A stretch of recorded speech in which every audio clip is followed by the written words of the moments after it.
সবাইকে আমন্ত্রণ কুল স্পোর্টস 24-এ। আপনাদের সাথে আছি রেদওয়ান শুয়েব। শিরোনাম শুনছিলেন, এবারে পুরো খবর জানাবো। 2 ম্যাচের টেস্ট সিরিজ খেলতে 17 আগস্ট পাকিস্তান যাবে বাংলাদেশ দল। পিসিবির একটি সূত্র চ্যানেল 24-কে নিশ্চিত করেছে। 21 আগস্ট মুলতানে হবে প্রথম টেস্ট, দ্বিতীয় এবং শেষ টেস্ট হবে 30 আগস্ট রাওয়ালপিন্ডিতে। চ্যাম্পিয়ন্স ট্রফির জন্য লাহোরের গাদ্দাফি স্টেডিয়াম সংস্কারের কাজ চলছে, তাই সেখানে কোনো ম্যাচ রাখেনি পাকিস্তান ক্রিকেট বোর্ড। এদিকে বাংলাদেশের বিপক্ষে টেস্ট সিরিজের জন্য শান মাসুদকে নেতৃত্বে বহাল রাখছে পাকিস্তান। বৃহস্পতিবার নিশ্চিত করেছে দেশটির বোর্ড। চ্যাম্পিয়ন্স ট্রফিতে ভারত পাকিস্তানের সঙ্গে একই গ্রুপে পড়েছে বাংলাদেশ। পাকিস্তানের লাহোর, করাচি এবং রাওয়ালপিন্ডিতে 18 ফেব্রুয়ারি থেকে 9 মার্চ টুর্নামেন্ট আয়োজন করতে চায় PCB. Bharat Pakistan match 1 March. সূচি, গ্রুপ, ভেন্যু ঠিক করে আইসিসির কাছে একটা খসড়া প্রস্তাব জমা দিয়েছে আয়োজক পাকিস্তান। অন্যদিকে অন্য দেশগুলো সহযোগিতার আশ্বাস দিলেও সরকারের সিদ্ধান্তের দিকে তাকিয়ে আছে ভারতীয় ক্রিকেট বোর্ড। বিশ্বকাপ শেষ হতে শুরু হয়েছে চ্যাম্পিয়ন্স ট্রফির তোড়জোড়। এই টুর্নামেন্ট ফিরছে 8 বছর পর। আয়োজক পাকিস্তান টুর্নামেন্টের গ্রুপ, সূচি, ভেন্যু ঠিকঠাক করে একটা খসড়া প্রস্তাব আইসিসির কাছে জমা দিয়েছে। বার্বাডোজে টি-20 বিশ্বকাপের ফাইনালে গিয়েছিলেন পিসিবি চেয়ারম্যান মহসিন নাকভি। প্রস্তাবে দেখা যাচ্ছে একই গ্রুপে খেলবে চিরপ্রতিদ্বন্দ্বী ভারত পাকিস্তান। এ গ্রুপে রাখা হয়েছে বাংলাদেশ ও নিউজিল্যান্ডকেও। বি গ্রুপে অস্ট্রেলিয়া, দক্ষিণ আফ্রিকা, ইংল্যান্ড ও আফগানিস্তান। 19 ফেব্রুয়ারি থেকে 9 মার্চ আসর আয়োজন করতে চায় পাকিস্তান ক্রিকেট বোর্ড। 15 ম্যাচের মধ্যে লাহোরে 7টি, রাওয়ালপিন্ডিতে 5টি আর করাচিতে হবে 3 ম্যাচ। উদ্বোধনী ও এক সেমিফাইনাল হবে করাচিতে, অন্যটি রাওয়ালপিন্ডিতে। ভারতের সব ম্যাচ সহ ফাইনাল হবে লাহোরে। ভারত সেমিফাইনাল খেললে সেটাও হবে একই ভেন্যুতে। Bharat Pakistan big match 1 March, ফাইনালে থাকবে রিজার্ভ ডে। পাকিস্তানের এই প্রস্তাব অংশগ্রহণকারী 8 দেশের কাছে উপস্থাপন করবে আইসিসি। নাম প্রকাশে অনিচ্ছুক আইসিসি বোর্ডের এক সদস্যের বরাতে ভারতীয় বার্তা সংস্থা পিটিআই জানিয়েছে, ভারত ছাড়া সব দেশ সহযোগিতার আশ্বাস দিয়েছে। ভারতীয় ক্রিকেট বোর্ড বলেছে, তারা সরকারের সাথে আলোচনা করে আইসিসিকে সিদ্ধান্ত জানাবে। ভারতের সিদ্ধান্তের উপর নির্ভর করছে পুরো টুর্নামেন্ট পাকিস্তানে হবে কিনা। ক্রিকেটার ও বোর্ডের দিক থেকে ইতিবাচক হলেও সরকার চায় কিনা সেটাই আসল প্রশ্ন। এর আগে সবশেষ এশিয়া কাপেও সরকারের অনুমতি না মেলায় পাকিস্তান সফর করতে পারেনি ভারত। ফলে শেষ পর্যন্ত হাইব্রিড মডেল বেছে নিতে হয়েছিল।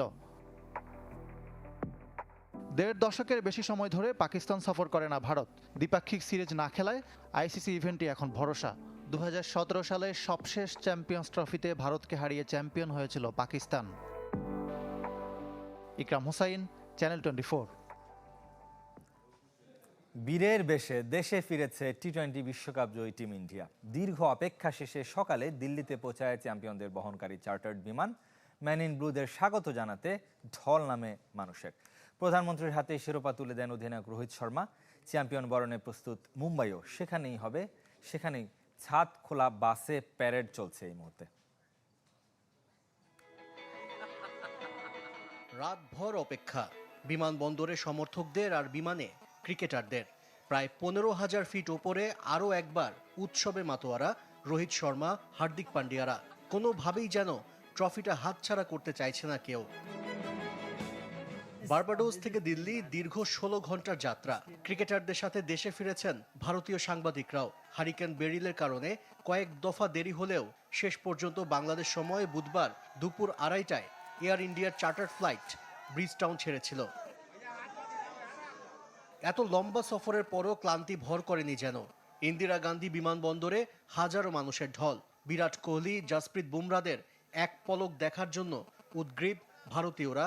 বিজয়ীদের স্বাগত জানিয়েছেন বিসিসিআই সচিব জয় শাহ। সেখানে কেক কেটে বিজয় উদযাপনের এক পর্ব সারেন রোহিত শর্মার দল। বিমানবন্দর থেকে হোটেলে গিয়ে কিছুক্ষণ বিশ্রাম নেয় টিম ইন্ডিয়া। এরপর 2 স্টার জার্সি পরে প্রধানমন্ত্রীর বাসভবনে যায় চ্যাম্পিয়নরা। নরেন্দ্র মোদীর হাতে ট্রফি তুলে দেন অধিনায়ক রোহিত শর্মা ও কোচ রাহুল দ্রাবিড়। পুরো দলকে অভিনন্দন জানান ভারতের প্রধানমন্ত্রী। ক্রিকেটাররাও তাদের বিশ্ব চ্যাম্পিয়ন হবার গল্প শোনান। নরেন্দ্র মোদীর সাথে সকালের নাশতা সেরে আবারও দিল্লি বিমানবন্দরে চলে যায় পুরো দল। চার্টার্ড বিমানে মুম্বাই গিয়ে আবারও প্রকৃতির বিরূপ আচরণের শিকার টিম ইন্ডিয়া। ভারী বর্ষণে বিমানবন্দরে আটকা পড়ে বিশ্ব চ্যাম্পিয়নরা। বিমানবন্দর থেকে মেরিন ড্রাইভ হয়ে ওয়াংখেড়ে স্টেডিয়াম পর্যন্ত হাজার হাজার সমর্থক জড়ো হয়। ঘন্টার পর ঘন্টা দাঁড়িয়ে থেকে অনেকে অসুস্থ হয়ে পড়েন। প্রায় 3.5 ঘন্টা পর মুম্বাই বিমানবন্দর থেকে বের হয় ক্রিকেটাররা। এরপর ছাদ খোলা বাসে ওয়াংখেড়ে স্টেডিয়ামের পথে টিম ইন্ডিয়া। সেখানেই বিজয় অনুষ্ঠানে ভারতীয় ক্রিকেট বোর্ডের কাছে ট্রফি হস্তান্তর করবেন অধিনায়ক রোহিত শর্মা। 11 বছর পর আইসিসি শিরোপা আর 17 বছর পর টি-20-র শ্রেষ্ঠত্ব পুনরুদ্ধার করেছে ভারত। বিশ্বকাপের ফাইনালে দক্ষিণ আফ্রিকাকে হারিয়েছে 7 রানে। হারিকেন বেরিলের কবলে পড়ে ফাইনালের দিন থেকেই হোটেল বন্দী ছিল টিম ইন্ডিয়া, সাথে উদযাপনটাও। আশিক রুদ্র, চ্যানেল 24। এবার ফ্লাইট জটিলতায় নির্ধারিত সময়ে ভুটান যাওয়া হচ্ছে না বাংলাদেশ নারী দলের, ফলে খেলা হচ্ছে না স্বাগতিকদের বিপক্ষে 2 প্রীতি ম্যাচ, যার পরিবর্তে আগামী মাসে সেখানে হতে পারে 3 জাতি টুর্নামেন্ট। নারী ফুটবল দলের দুর্ভাগ্য যেন পিছুই ছাড়ছে না। একের পর এক ফিফা উইন্ডোতে প্রীতি ম্যাচ খেলার সুযোগ হাতছাড়া হচ্ছে সাফ জয়ীদের। ফিলিস্তিন, মিয়ানমার ও লেবাননের পর এবার সে তালিকায় যুক্ত হলো ভুটানের নাম। 11 ও 14 জুলাই 2 প্রীতি ম্যাচ খেলতে 8 জুলাই দেশ ছাড়ার কথা ছিল নারী দলের, কিন্তু বৃহস্পতিবার ফেডারেশন জানিয়েছে ফ্লাইট জটিলতায় আপাতত ভুটান যাওয়া হচ্ছে না সাবিনা কৃষ্ণাদের। মেইন সমস্যা হচ্ছে ফ্লাইট, নট ফান্ডিং। ঠিক আছে, ফ্লাইটের প্রবলেম, ফ্লাইট অ্যাভেলেবেল না। ফ্লাইট আছে, সিট অ্যাভেলেবেল না। সিট অ্যাভেলেবেল না বলে এখন আমাদের তো ধ্রুকের তো এভরিডে নাই। এভরিডে যদি থাকতো তাহলে আজকে 15 জন যেত, কালকে 15 জন যেত, হয়ে যেত, কিন্তু সেটা তো না। আমি যদি 8 তারিখে 15 জনকে পাঠাই, আমার নেক্সট ফ্লাইটে আমি আবার সিট পাবো 22 তারিখে, তো সেটা সম্ভব না। নির্ধারিত 2 প্রীতি ম্যাচের পরিকল্পনা ভেস্তে যাওয়ায় বিকল্প ভাবছে 2 ফেডারেশন। এ মাসের শেষে কিংবা আগস্টের শুরুর দিকে হতে পারে 3 জাতি টুর্নামেন্ট। আমরা এখান থেকে হয়তো 22 তারিখে যাব। র্যাঙ্কিংয়ের দিক থেকে হয়তো আমরা একটু পয়েন্ট কম পাবো, ঠিক আছে, বাট আমি মনে করি যেহেতু ট্রাইনেশন হবে, আরেকটা টিম আসবে, ভুটান আরেকটা টিম, এবং আমরা খেললে আমার মনে হয় সেটা আরও বেশি কম্পিটিটিভ হলো এবং মেয়েদের জন্য বেশি ভালো হলো, বেশি ম্যাচ খেলতে পারলো। আর আমরা আশা করি সেটা হয়তো স্ট্রং টিম হবে। সাফ চ্যাম্পিয়ন হওয়ার পর র্যাঙ্কিংয়ে উন্নতি করতে শক্তিশালী দলগুলোর বিপক্ষে বেশি ম্যাচ খেলার ঘোষণা দিয়েছিল বাফুফে, কিন্তু বড় দলগুলোর অনীহায় অনেকটা বাধ্য হয়েই দুর্বল প্রতিপক্ষকে বেছে নিতে হয়েছিল ফেডারেশনকে। এখন সে ম্যাচগুলো ফসকে যাওয়ায় প্রশ্ন উঠেছে সাফ শ্রেষ্ঠত্ব ধরে রাখার মিশনে মেয়েদের পর্যাপ্ত প্রস্তুতি নিয়ে। জহির সাগর, চ্যানেল 24, ঢাকা। দেশের বাইরের ফুটবলের খবর জানাবো। Copa America, Argentina Ecuador match দিয়ে কাল শুরু হচ্ছে কোয়ার্টার ফাইনাল। তবে গুরুত্বপূর্ণ এই ম্যাচে এখনও মেসিকে পাওয়া নিয়ে শঙ্কা কাটেনি, যদিও দলের সাথে অনুশীলন করেছেন তিনি। সকাল 7টায় টেক্সাসের হিউস্টনে এনআরজি স্টেডিয়ামে শুরু হবে এই ম্যাচ। মাঠে লিওনেল মেসির উপস্থিতি পুরো আর্জেন্টিনা দলের বাড়তি অনুপ্রেরণা। হ্যামস্ট্রিং ইনজুরিতে গ্রুপ পর্বের শেষ ম্যাচ মিস করলেও কোয়ার্টার ফাইনালের আগে দলের সাথে অনুশীলনে ফিরেছেন নাম্বার 10। তবে ইকুয়েডরের বিপক্ষে তার খেলা নিয়ে এখনও শঙ্কা কাটেনি, কিন্তু স্বস্তি ফিরছে ডাগআউটে। এক ম্যাচে নিষেধাজ্ঞা কাটিয়ে মাঠে দলের সাথে কোচ লিওনেল স্কালোনি। মেসি সময় নিয়েছে এবং দলের সাথে অনুশীলন করেছে। ওর সাথে আলাপ আলোচনার পরই সিদ্ধান্ত নেব। লিওর জন্য আমরা শেষ মুহূর্ত পর্যন্ত অপেক্ষা করব। আলবিসেলেস্তেদের চেনা প্রতিপক্ষ ইকুয়েডর। কোপা আমেরিকায় 11 দেখায় কখনো হারেনি আর্জেন্টিনা। সব মিলে 40 ম্যাচের 26টিতে জিতেছে। লা ট্রিকালারের জয় মাত্র 5টি। তবে পরিসংখ্যান ভুলে লড়াইয়ে মনোযোগী বিশ্ব চ্যাম্পিয়নরা। ইকুয়েডর পরিশ্রমী দল, তাদের ভালো ফুটবলার ও কোচ রয়েছেন। আমি কোপার আগেই বলেছিলাম ইকুয়েডর চ্যাম্পিয়ন হবার দাবিদার। যদিও আমরা পরিসংখ্যানে এগিয়ে, তবে তা যে কোনো মুহূর্তে ভাঙতে পারে। গ্রুপ পর্বে আমরা যেভাবে প্রস্তুতি নিয়েছি, একইভাবে পরের ম্যাচের জন্য চেষ্টা থাকবে। সর্বাধিক 16 শিরোপা জয়ের মিশনে আর্জেন্টিনা। দলের ট্র্যাম্প কার্ড লাউতারো মার্তিনেজ যাচ্ছেন সেরা ফর্মে। আসলে সর্বোচ্চ 4 গোল তার। Shafat Midul, channel 24। Biggest show on আর্থকে ঘিরে শেষ মুহূর্তের প্রস্তুতিতে ব্যস্ত প্যারিস। গেমস ভিলেজ নির্মাণ প্রায় শেষ। 18 জুলাই থেকে আসতে শুরু করবেন অ্যাথলেটরা। এরই মাঝে উন্মোচিত হয়েছে স্কেটবোর্ডিং, বিএমএক্স এবং ব্রেকিং এর এবং একই সাথে বাস্কেটবলেরও ভেন্যু। ফ্রাইগেস্ট, প্রাচীন গ্রিস নগরীর কৃতদাসদের মুক্তির আন্দোলনে ব্যবহৃত লাল টুপিতে অবয়ব দিয়ে তৈরি এবারের প্যারিস অলিম্পিকের মাস্কট। অলিম্পিক শুরু হতে বাকি সপ্তাহ দুয়েক, কিন্তু সিটি অফ লাভে আপনাকে এখনই স্বাগত জানাবে ফ্রাইগেস।